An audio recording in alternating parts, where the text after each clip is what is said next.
But also what it shows us is where we are now.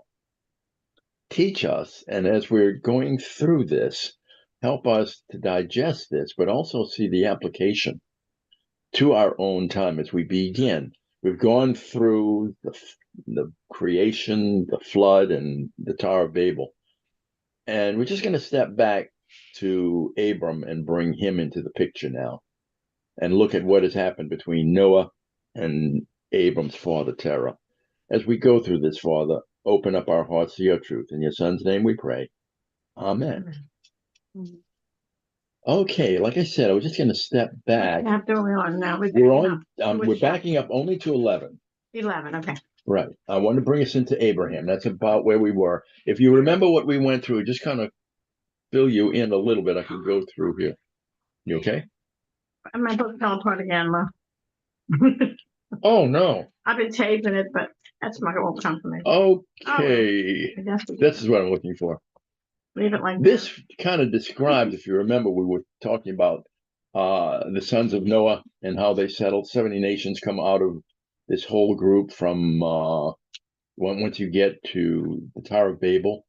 See the sons of Japheth, all that where the pink is up at the top, and the sons of Ham,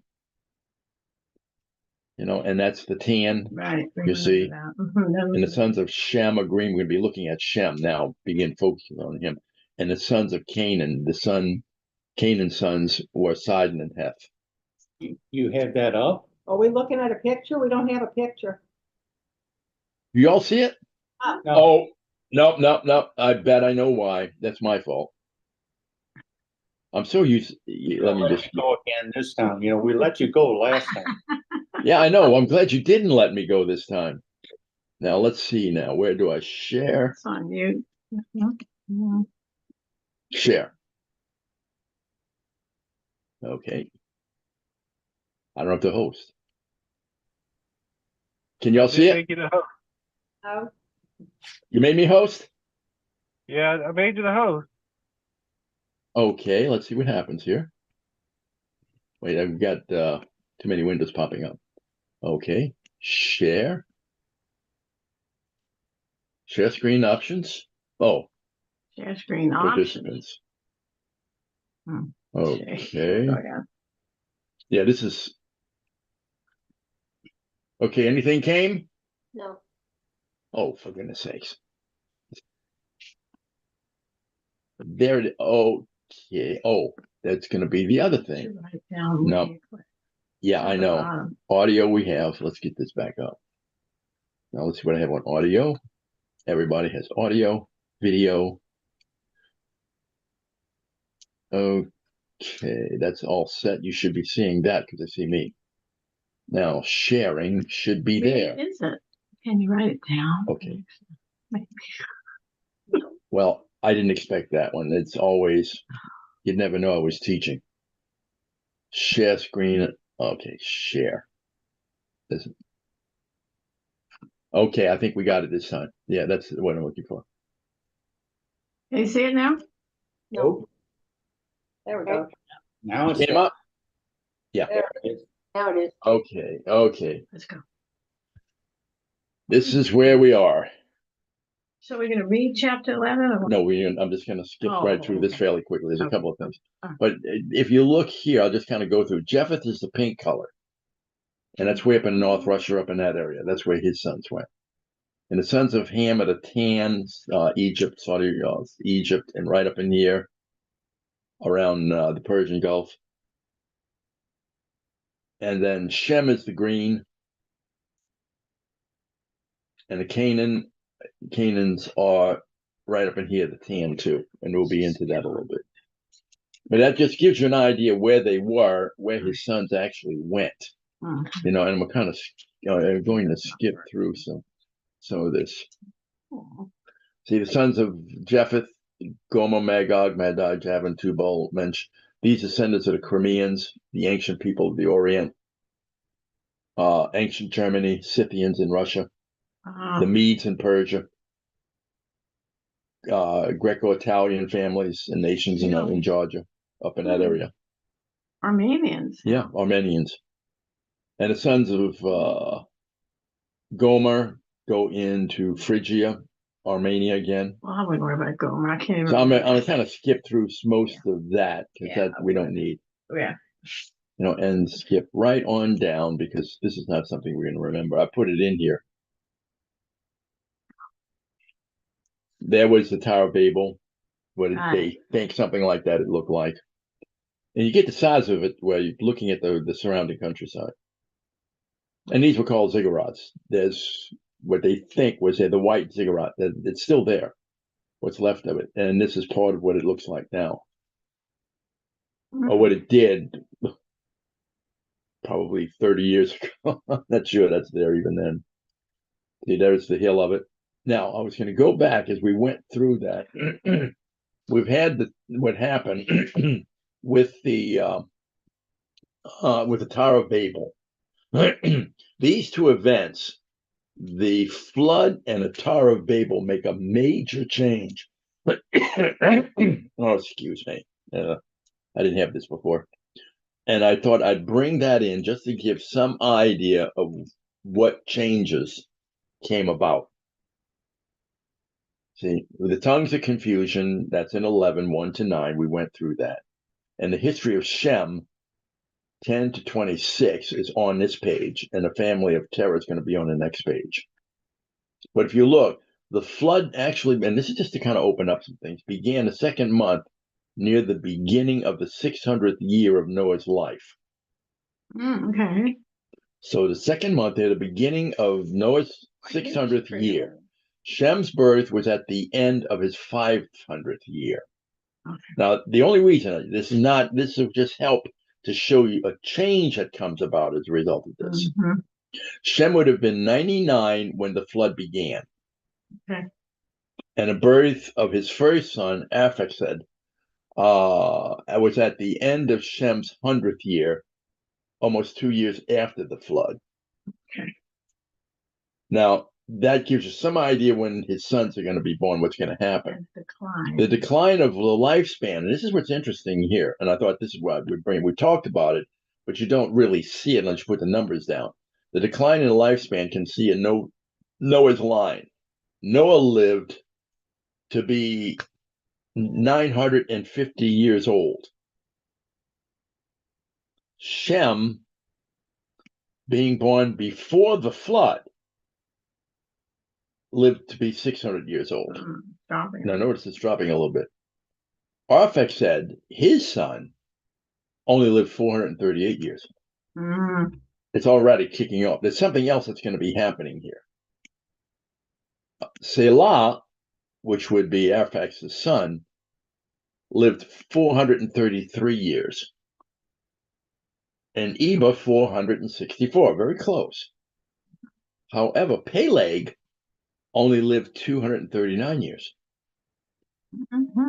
And Ru, 239 years. Shurug lived 230 years, and Nahor only 148 years. So when you follow in a very brief time, down go the ages. They don't live that long. The other thing that's helpful here, see, I got one thing I got to correct here. Was after the flood and Tower of Babel, children began to be born proportionately earlier. Shem's firstborn was in his 100th year. Arphaxad's in his 35th year. Wow. In his 35th year. That also means they're going to have more children. Well, they have to be born early Right. if they're going to die earlier. Yeah, Selah, 30th year. And Terah was childless until his 70th year, but there's something else going on here. So what you see here is the rapid decline after that. You know, when you look at how long they lived, and this is probably around 400 years later, when you take all of these in consideration, that it's gone down. Now, from there, let me just go down one. Now, What happened to Terah that he lived longer? let's see, where did I get? I know, let's see, did I get here. Abram's called Terah. Okay, I want to make sure I've got all that. You don't seem to have anything about Terah. No, not yet. Not yet. Oh, yeah, you begat. There's a little bit I got. You in begat it. Lot. Right. That's where I'm going here. Oh, Now, this is the family of Terah oh, it's lots. when you go. And this whole thing, Terah's goes, when you're looking at Terah's family, it probably goes to chapter 25, 12, and 19. But watch, there's a reason why things happen the way they did there. The history of his generations, and they put a capital on the beginning of each one of these when I was typing in and I was doing this. Oops. The generations of Ishmael and Isaac in chapters 25, 12, and 19 are also Terah. Haran, the youngest son of Terah, begat Lot. Go. And they use that because Haran and Lot is going to leave with Abram. To go with more. And it's going to be important what's going to happen here. We haven't gotten into that yet. We may get in that this week, and you'll see why. He died before his father. He went with Abram into Canaan, yet he died before his father. And you'll see why. He got caught in this problem with Sodom and Gomorrah. Yeah.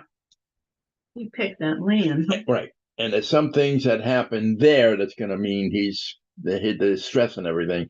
The last they hear of actually Lot was he was so scared of what had happened when he fled God. He didn't go back to Abraham. No. He went and lived in a cave. And he and his daughters, that's where he made child by his daughters. And then they ended up marrying. And those two daughters are going to produce the Moabites and the Amorites. And the Amorites. And they get destroyed. But they're going to be, and God tells them they're going to be destroyed. And we'll be looking at that as we get into that. And verse 29 in this chapter 11, Abram and Nahor took wives from their family. Abram married Sarai, his half-sister. And Norah married Milcah, the daughter of his brother Haran. Sarai left Ur not as the daughter of Terah, but as the wife of Abram. And in verse 31, we see that Terah is prepared to leave Ur of the Chaldees with Abram and Lot and to move to Canaan, but that never happens. They don't live in Canaan. No, it never happens. But that's just right. That's just to bring us up to date with what is happening. Gives you some idea of what is happening here. The one thing that's very good about the Bible, and I mean, I know I've gone into detail. You probably may be interested, may not be interested in, but it does show as we go through this. It shows you that everyone, and this is important, everyone that's ever born gets caught in a sin. Everyone. Even Abram, and you'll see where Abram gets caught in. Now, notice I'm calling him Abram because there's going to come a change. And that's very important to understand. When that change comes, is something else has happened. He's going to become Abraham, and Sarah will become Sarah rather than Sarai. And here we get to where we want to be. Chapter 12 is when he tells them to get out of the country. Now, this is an interesting one here, what's happening here, because this is when God's people finally come into the picture. You know, when we look at what has happened during all of this time, the only change that is really coming about is going to be that God is going to pick a people for his son to come through. Now, when we're reading through, and I kind of wondered about this for the longest time, particularly when you get into the seminary or even as a pastor, you've got to read the Bible a lot. You get into it. And by reading it, you begin to see things that you didn't see when you just sit down and just kind of read through it. And this one is going to be important because he has what God has said in Genesis, that he's going to put enmity between man and the snake. The woman is going to be clinging to her husband. That's going to be the main purpose of her life in that whole thing there. But the other thing is that he's going to have a blessing. And what you see happening in all of this is Israel is really happy about receiving this blessing, and they focus on that until they become prosperous. Which also explains, if you look at what goes on in America, it's the very same thing. Yeah, I know. It's the very same thing. Once America became prosperous, then everything went its own way. Mhm. And the people did. And it's kind of crazy because, the one thing I've noticed throughout history, and throughout history, it's There you go. when materialism begins to take over, strange things happen in the countries, but they're all very similar. I mean, if you look at Egypt, and if you ever saw those little white dresses with all the pleats, they show you if they, sometimes you've seen it with Tutankhamun. I don't know if you ever saw anything like that. But the pictures have these dresses, and they're really sort of straight dresses with the pleats. What they did with that was right on side of the river, when they saw somebody, a guy they liked, they walked out into the water and then walked back in. There's not much that's going to conceal, but that was part of the way. Now, the other one, I wonder, there's another one that shows how it hasn't changed. I can get that one next time. But, and in fact, I sent it a letter to Shemaine when she was at the university, where the father in Ur, where Abraham is right now, is writing to his son and say, look, if you don't stop partying and start getting down to work, I'm gonna bring you back to the farm. So you better start working and listening and do some work, because otherwise I'm not gonna pay for it. And it was apparently it made quite a hit. I remember when Shemaine wrote me about it, it was quite important in her world because the kids hadn't seen anything like that. Now, when you get into this, we're looking at now chapter 12. See, and this is where God calls Abram. Now, notice this is going to be important that it's Abram. Get out of your country, from your kindred, and from your father's house to a land that I will show you. I will make you a great nation. I will bless you and make your name great, and you shall be a blessing. I will bless those who bless you. I will curse those who curse you. And in you all the families of the earth shall be blessed. This here is if you want to know where the New Testament is going to come in, right here. See my pin? Yeah, it's going to come in right here. Because this is the promise he's going to get a people. And what he says, I'll make your name great. You shall be a blessing. I will bless those who bless you and will curse those who curse you. And in you, all the families of the earth shall be blessed, not just the Jews. So you see already in this one here, God's anticipating the Gentiles coming. So Abram departed as the Lord had spoken to him, and Lot went with him, and Abram was 75 years old when he departed from Haran. Then Abram took Sarai his wife, and Lot, his brother's son, and all their possessions that they had gathered, and the people whom they had acquired in Haran, and they departed to go to the land of Canaan. So they came to the land of Canaan. Now you saw what that was. If I can just go back a little bit, that gives you some idea where he's traveling. Where he's at. Let's see, I can go up a bigger map. Yeah. See, he's coming from, get my little pointer here.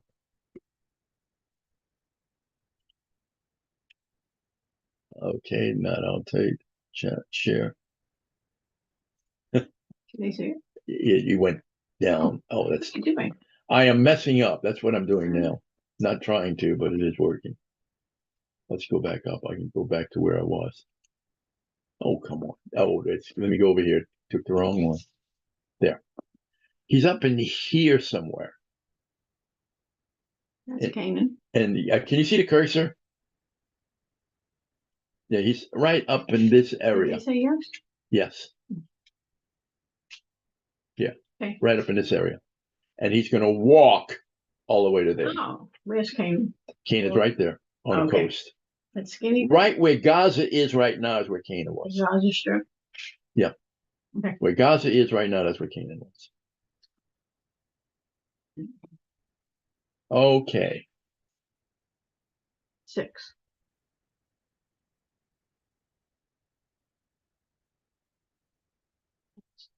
Okay. Are you on 14? Yeah, I know. The page is turned. Okay. Abram passed through the land to the place of Shechem as far as Terebinth, the tree of Moreh. Moreh is where he's going to buy the tomb. That's going to come up. The plain of Moreh, Mhm. and the Canaanites were then in the land, the Canaanites. That's why we had the Canaanites back then. They're still there. It's from Cain. No, yeah, not that. It doesn't mean that. Okay. Then the Lord appeared to Abram and said, "To your descendants I will give this land." And there he built an altar to the Lord who had appeared to him. Some of the things, a lot of times we speed through this material. But if we sit back and think about it, Abraham leaves Ur and walks all that distance with all of his possessions, and he sees a land he's going to have, but he doesn't have it. Yeah. And things are going to happen now.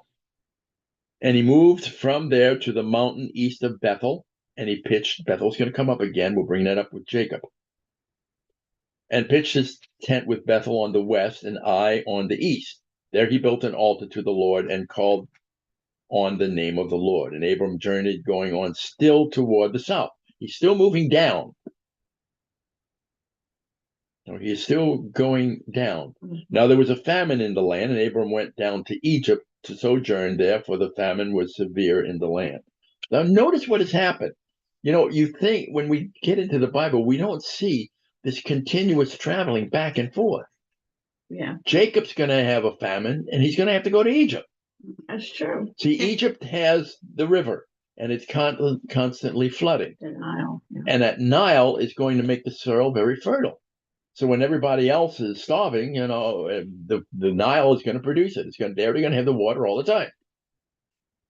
And this is what happens. He now has to go to Egypt. But notice what happens. And it came to pass when he was close to entering Egypt that he said to Sarai, his wife, "Indeed, I know that you are a woman of beautiful countenance. Therefore, it will happen when the Egyptians see you that they will say, 'This is his wife,' and they will kill me, but they will let you live."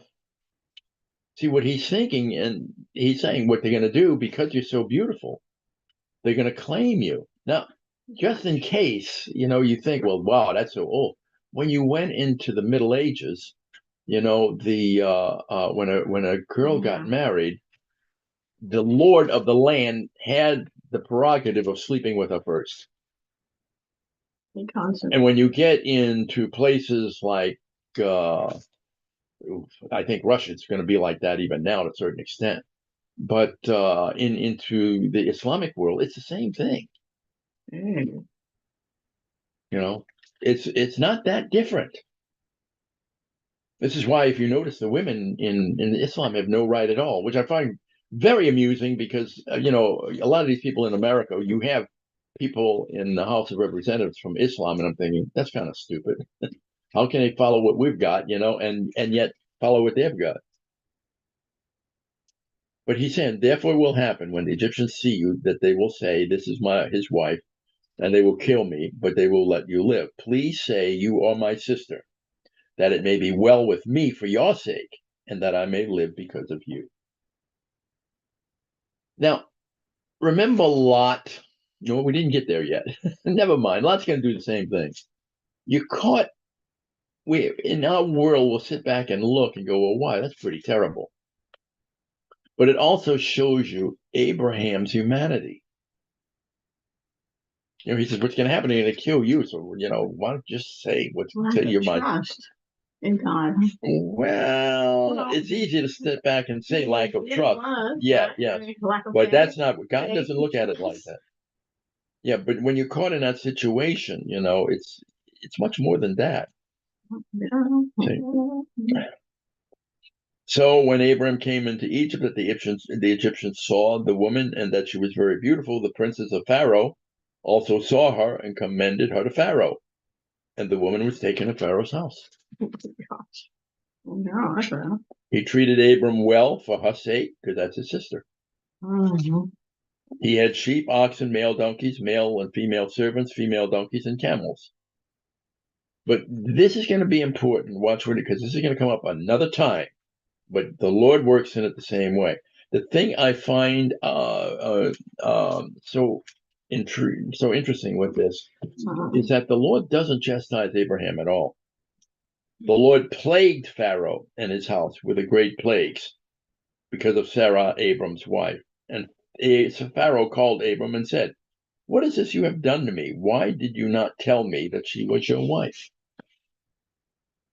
Now, notice what has happened. Somewhere in this picture, Pharaoh has found out that she's his wife. She may have told him, but that's not all that clear. It's going to come out true in Abimelech later on.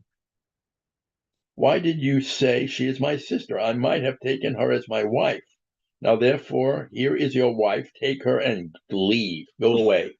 Yeah. So Pharaoh commanded his men concerning him, and they sent him away with his wife and all that he had. So this is Abraham's first fall, really.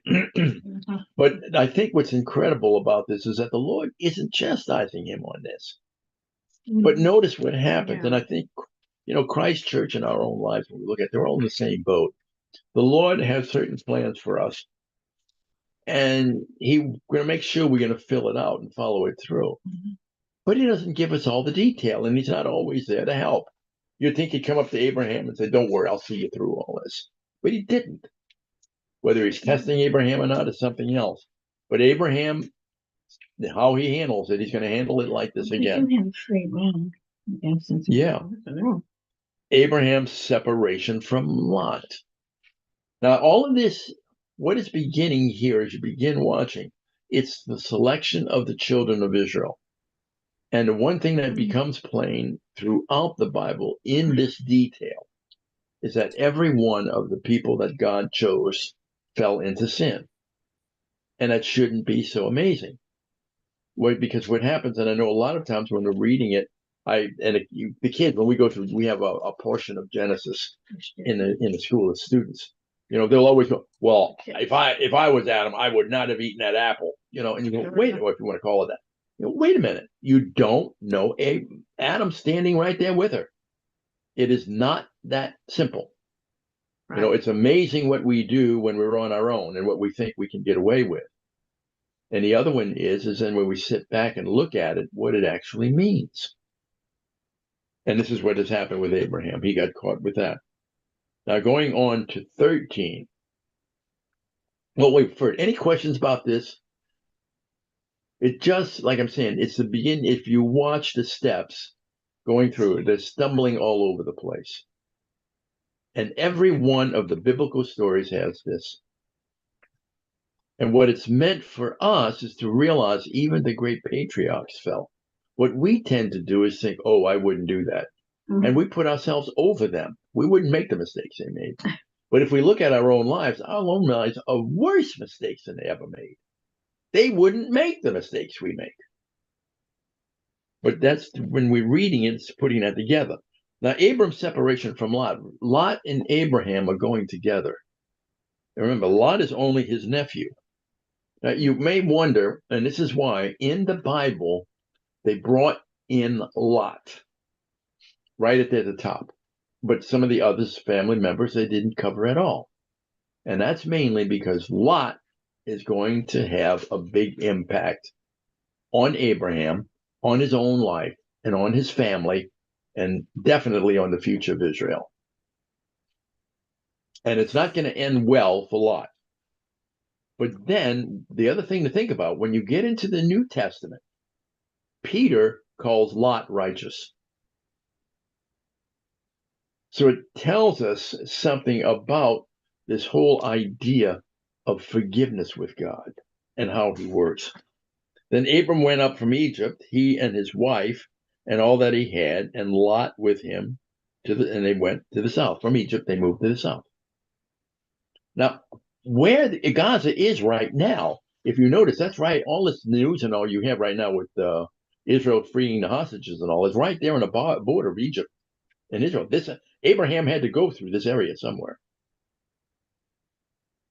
Abram was very rich in livestock and silver and in gold. But realize he's a wandering nomad.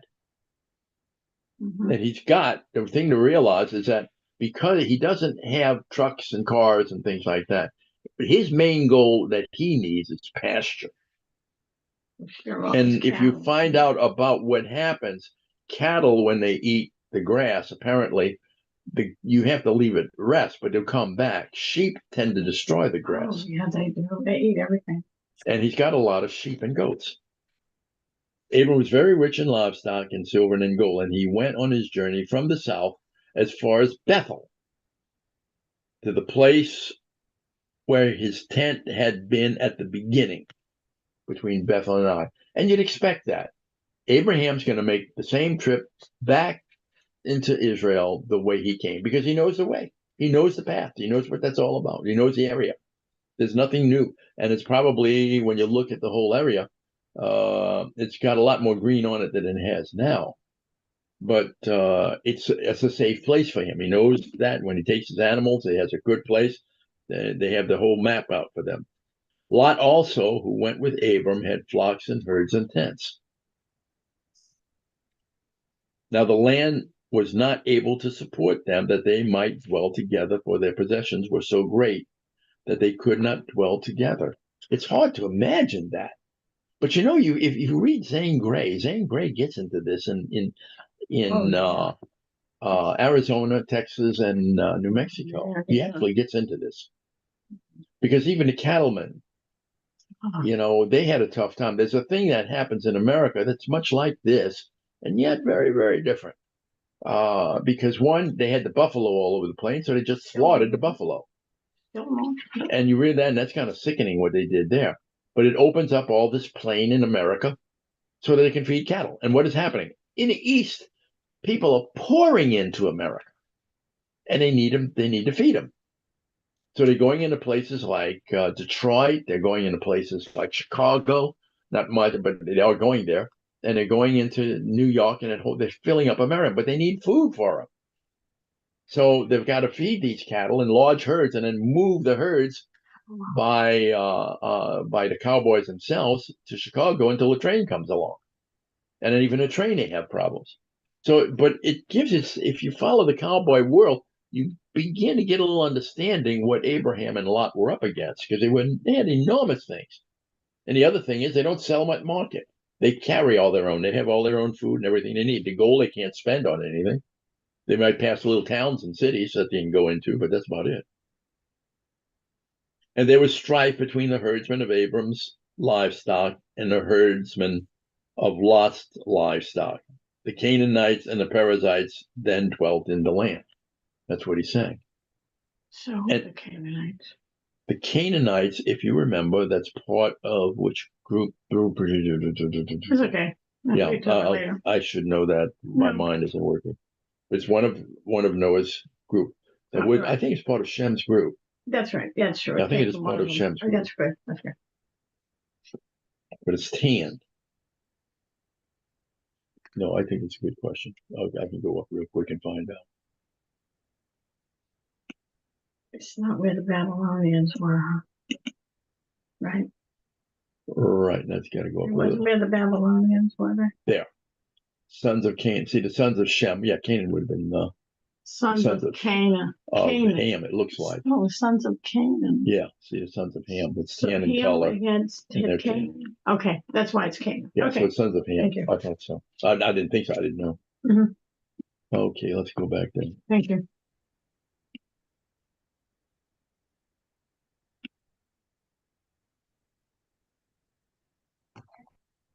And let's see. Now, they couldn't dwell, and there was strife between the herdsmen of Abram's livestock and the herdsmen of Lot's livestock. The Canaanites and the Perizzites then dwelt in that land. So Abram said to Lot, "Please let there be no strife between you and me, and between my herdsmen and your herdsmen, for we are brethren. Is not the whole land before you? Please separate from me. If you take the left, then I will go to the right. If you go to the right, then I will go to the left." The one we don't see that, but what's obvious there, the left is going to be the rocky terrain. There's not a lot of this, plenty fertile ground, I mean, for them to feed, but it's not as much. When you look out toward the left, it's all green. There's a nice flowing valley. There's waters there, and everything's just what they need. But there's also a couple of big cities around there. And so then Lot lifted his eyes and saw all the plain of Jordan. Now, Jordan, we're going to hear about that again, that it was well watered everywhere before the Lord destroyed Sodom and Gomorrah, like the garden of the Lord, like the land of Egypt, as you go toward Zoar. So it was, The Zoar would come. yeah. Abram dwelt in the land of Canaan, and Lot dwelt in the cities of the plain and pitched his tent even as far as Sodom. Now, if you look at where the Salt Sea is, you'll see where he was. And if you look at Canaan and Gaza, that's exactly what's going on right now. This is where Abraham would have been. But the men of Sodom were exceedingly wicked and sinful against the Lord. Now, as you're continuing with this is going to bring up something. Because, in our world, and it's an interesting thing to think about. I keep telling my students, we have to really begin to think about these things. Most people go through life watching this and watching the change, and they never, ever, ever think about it or what's going on. And we really should, because if you look where we are, this whole thing of the sexual perversion in America is where Sodom and Gomorrah actually was. I mean, when you find out, if you look at the Bible, God is the one who gives babies. Now, you can imagine what that means now in God's terms. When a child is playing around with sex and they shouldn't, or a woman playing around and they get pregnant, and the way out is to kill the baby. What that does, and when you begin to look at what the Bible is saying, it talks about storing up wrath. And so America has stored up wrath with God, and where it's going to go, you really don't know. I mean, it's going to have to take a little turnaround. But when you look at what we have in New Orleans, I was just thinking today when they told me about, a naked bike ride. Now, that's something everybody should do. I was thinking, really, it would be fun is to run a pipe through their spokes and watch what happens when they hit the ground when they're naked, But I know that's cruel. That's terrible. I shouldn't say that. But I still think it would be fun to watch, because it's not something you do. There's something else you're saying in advertising. Well, sure. And when you go at decadence, that says something else. I still haven't wrecked myself to this whole idea of decadence. And really, when you go to pride, what that all says. But you're on Sodom and Gomorrah. We can talk about this because this is where we are. Did you leave off on 12? On 13. 13. No, you know. Now, the men of Sodom were exceedingly wicked and sinful against the Lord. And the Lord said to Abram, after Lot had separated from him, lift your eyes now. Now, that's just the introduction to what's coming up in chapter 14. He's introduced it, but we're not going to go there right now. But the Lord said to Abraham, after Lot had separated from him, lift your eyes now and look from the place where you are, northward, southward, eastward, and westward. That's also looking over the area Lot is in. For all the land which you see, I give to you and your descendants forever. Now, where some people will go, well, wait a minute, what happened when he destroyed Jerusalem and the Babylonians took over, and what happened when Rome destroyed it in 70 AD and I didn't have it, and what's going on now? What you begin to see, and this is what's important here, because when you look at the world today, the Islam says that you had two sons. There was Jacob and Esau. Esau was the oldest. The land belongs to him, but he was willing to give it up. So Jacob got it. I mean, Jacob got it. Well, they are still fighting over that. Kid yourself not. This whole thing in Gaza right now, this is all about that because it's coming out of Persia. But knowing that, he's saying forever. What the Lord does, he takes it from them and then he gives it back to them. It's never a permanent thing. This is why Paul in Romans, when he's talking about this whole thing, warns the Christians where we are right now. If you start doing what the Jews do, he's going to put the Jews right back in there and kick you out. But it doesn't mean he's kicking out the believer. It's only the unbeliever. Because now what has happened? Christ has brought the world in. I hope that makes a little sense there. For the land which you see, I will give to you and your descendants forever, and I will make your descendants as the dust of the earth, so that if a man could number the dust of the earth, then your descendants could be numbered. Arise, walk in the land through its length and its width, for I give it to you. Then Abram moved his tent and went and dwelt by the terebinth trees in Mamre, which are in Hebron, and built an altar there to the Lord. Okay. Now, one of the things that happens, and I know this is the tough part, and I know we had it in the seminary. I thought this is really true. One of the hard things to do is actually when we're looking at the Bible is to recognize what it's really all about and the sin that's involved in it. But it's also recognizing we sin. But it's also stepping back and saying, wait a minute, when we're looking at the conditions and all we have in the world right now, not only in America, America is the big one right now. And it's going to have some interesting results for our children. Probably, I hope not us, but I mean for our children, I know it's going to do that. But we have to be able to be honest about it, which a lot of times we can't. We're too close to it. Working with people and trying to get them to begin to see, and even when I find it with the students, with the students, I tell them not to use AI, and that's artificial intelligence. And there's a reason for that.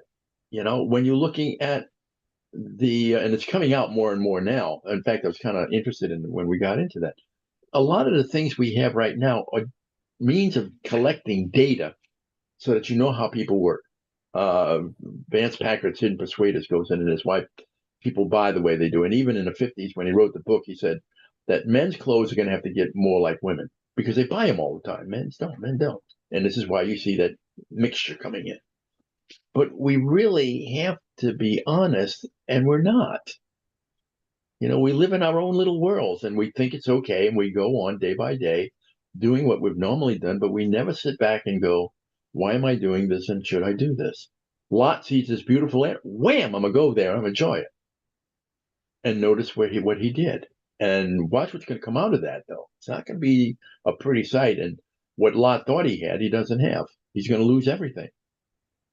Abraham is believing what the Lord said, but he strives to live with the way God wants him to, but sin always steps in.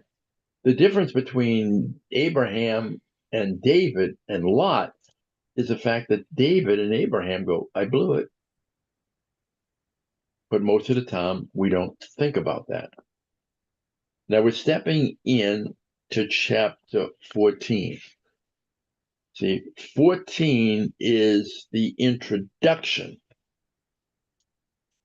to, now something is happening in this area. Something is going on. We're stepping in now and getting in to this whole thing of Sodom and Gomorrah. We're not there yet, but it's coming. And what has happened, he's setting the stage. But before he reaches Sodom and Gomorrah, he's bringing in what we're working towards now, particularly with chapter 15, is the actual treaty, or which you will, where God goes through a treaty, a peace treaty with Abraham that does not involve Abraham. It's God's promise to Abraham. God doesn't call Abraham to do anything because he knows Abraham's going to blow it, like all of us will. But what he's going to do is say, okay, everything I told you, this is what you got. But remember, Abraham's not a young guy right now. No, he's not that young, and neither is Sarah. So how are they going to have a child? And this is the issue. Now, again, I think I can go through some of this. I will just begin to step into this. But what they're looking at now in chapter, Abraham rescues Lot. This is here for a reason. We've talked about Abraham and what he has. But Abraham's living in peace. He's got servants and they're having children. And you'll see what's going to happen.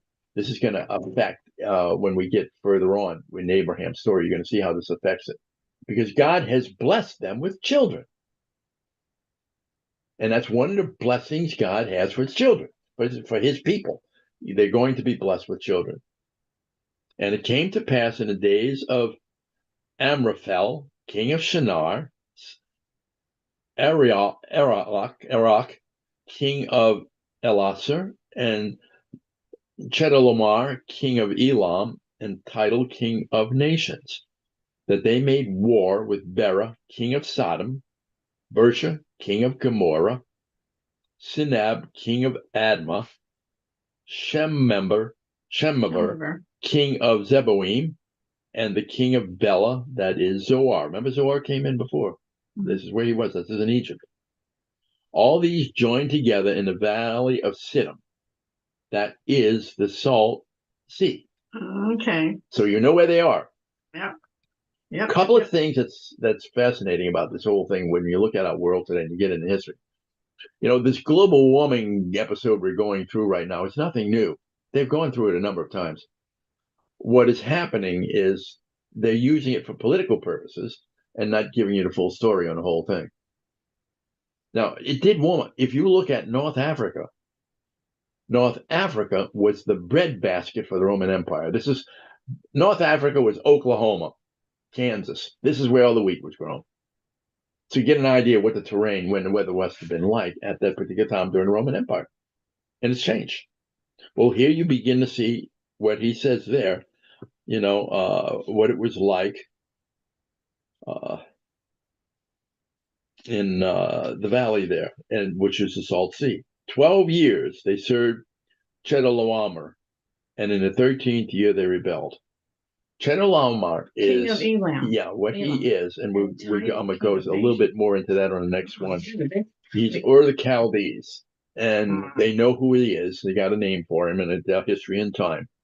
And what has happened now is because of everything that has happened, you have people now who want to conquer other lands. They want to bring other people in. And this is what Chedorlaomer is trying to do. And he's one of the first ones that's going to go out there. It's not going to work the way he wants it to, though. In the 14th year, Chedorlaomer and the kings that were with him came and attacked the Rephaim in Esteroth, Kornaim, the Zuzim in Ham, the Eman in Shava, Kiriathaim. Now, these are names you're not going to get a whole lot. They're going to disappear pretty quickly. But it just shows you he's trying to force these people into his own world. Now, Abraham, where he is, you don't have radio, you don't have radar, and you don't have a television to let everybody know. When he makes that move, if you're caught in the area and you're caught in it, you're going to be caught in it. If you're not there, you don't even know about it. And this is what happens here. And the Horites in the mountain of Seir, and as far as El Paran, which is by the wilderness. Then they turned back and came to En-Mishpat, that is Kadesh, and attacked all the country of the Amalekites, also the Amorites who dwelt in Hazazon Tamar, at that area. And the king of Sodom, the king of Gomorrah, the king of Admah, and the king of Zeboim, and the king of Bela, that is Zoar, went out and joined together in battle in the valley of Siddim. This is setting up the scene for us, and it is. Thank you, Anita.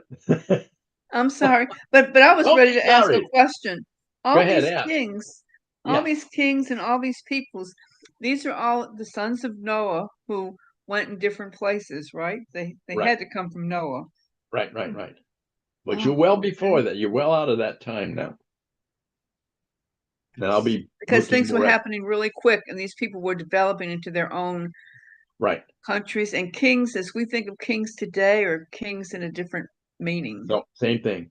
Same thing. It's after Babel. Huh? They build it's after Babel. They build they have their kings.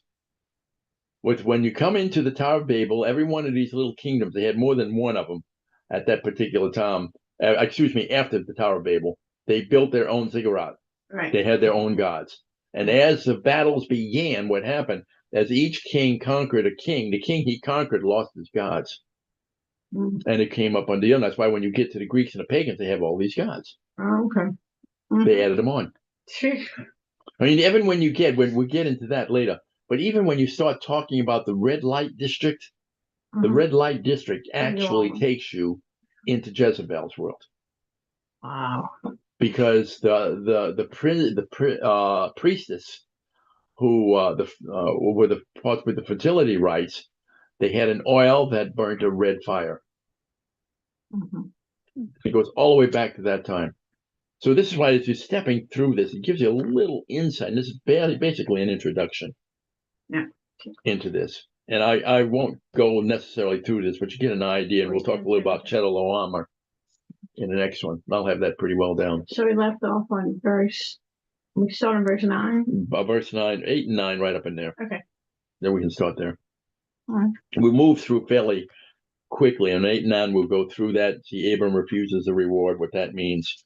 Because then Melchizedek comes in. Melchizedek is all in the book of Hebrews. And it's Melchizedek, the order that Christ's new covenant is built around Melchizedek. See, God's covenant was built around Moses. God, the Father, was built around Moses. Christ is built around Melchizedek. And you'll see why. We'll cover both of those when we get there. Any questions?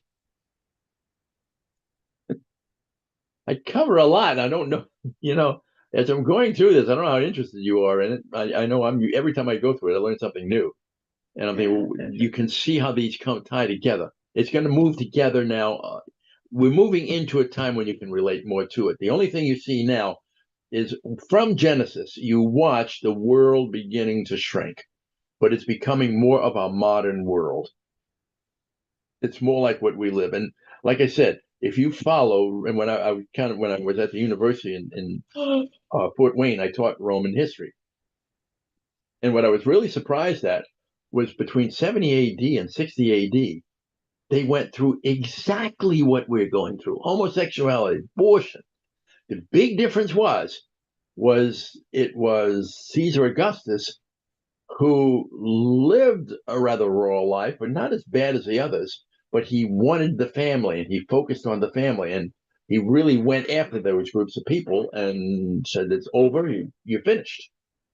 And so he forces them back in, but it never really recovers completely.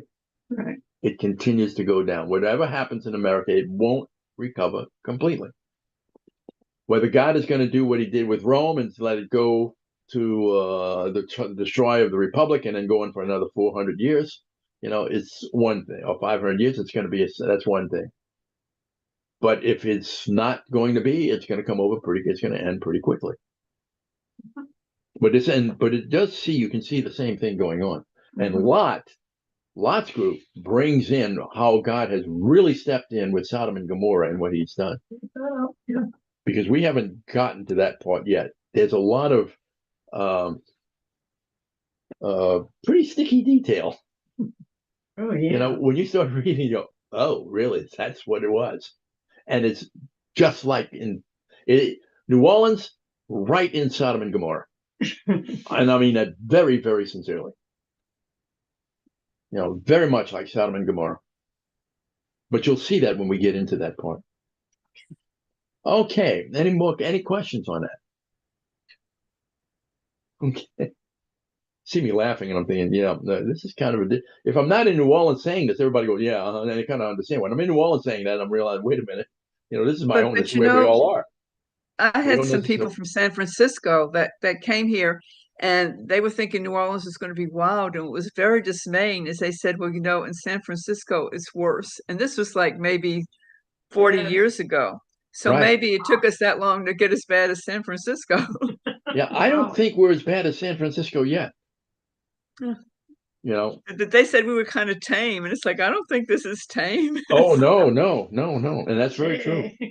The kids talk about that every now and then. Some families just visited Frisco, and they remembered years ago to Frisco, and You remember it? they said they'll never go back. This is like in the late 70s or something, or early. I mean, so it was a long time ago. It doesn't seem like long to me, but it was a long time ago. Yeah. And that they said, well, they saw Bourbon Street and they said, this is nothing. And it's like, what? Yeah. So I'm sure there's Oh, other yeah. pockets in the world and in the country that are just as bad as we are, Mhm. or worse. Yeah, they have different problems. I mean, when you get to Chicago and some of the areas in Chicago, wow, it is bad, but not necessarily. It doesn't have the sexual. This is where Frisco and New Orleans fit. But Hollywood isn't much different. Hollywood, a friend of mine who was living in Hollywood, I met in the Navy at that time, and he was talking about how bad it was and how the people were. He cut the grass for, what was her name? Haley Mills. Yeah, Haley Mills. Haley Mills. Haley Mills. And he said she wasn't anything like you saw in the movies. Parent Trap. Oh, Remember Parent Trap and things like that, where she played? She wasn't anything like that. snooty, huh? Well, not snooty, but Aw. and not fast or anything like that, but very stuck up and very Well, arrogant and. that's what Snooty meant to me. Okay, let us close with prayer if you don't have any more questions. Again, Heavenly Father, as we go through this, as we read this, it's very helpful as we begin to see in their time our own time. Because it is so very simple, and we can always do that. We'll always find things like that. But the difference is that your Son has died for us. We have been washed clean in his blood. And even our sin, no matter how bad, is washed away. It's persistent sin that gives us the trouble. But as we go through this, we find how he forgives their sins, sets them free, and unfolds his plan of salvation in their lives. In your Son's name, Father, we offer all of this to you through the power of the Holy Spirit, praying you guide us and give us peace and love this week. In his name again, Father, we pray. Amen. Amen. Did you tell Sharon that we're free Wednesday? Yes. See you later. Have a good week. Bye. Bye. Bye. Okay. Dottie, thanks for the tip on the water. I got some. Oh, good. They had 3 cans, so I got one of each to see if they all taste alike or not. Yeah. Oh, yeah. We'll give it a try. Thank you. Okay. Uh-huh. Okay. Bye. Turn it on. Have a good one. Bye-bye. Thank you, Mark. Can you put my chair back, Steve? Yes.